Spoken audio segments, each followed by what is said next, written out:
हाय दोस्तों, ये old model car है ऑल्टो K10।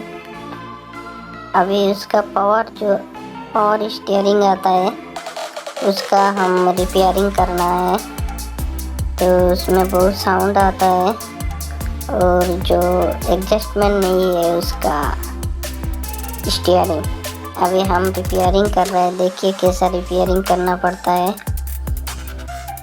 इसे हम करता है और प्लीज़ दोस्तों, हम बहुत मेहनत से काम भी करना पड़ता है, वीडियो भी बनाना पड़ता है, इसीलिए आप लोग के लिए, हमारा व्यूअर्स के लिए हम बनाता है।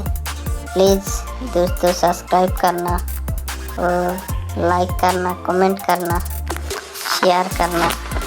प्लीज़ दोस्तों, हम ऐसे मैकेनिकल वीडियो जितना होता है हमारा तरफ से हम आप लोग को देते रहेगा।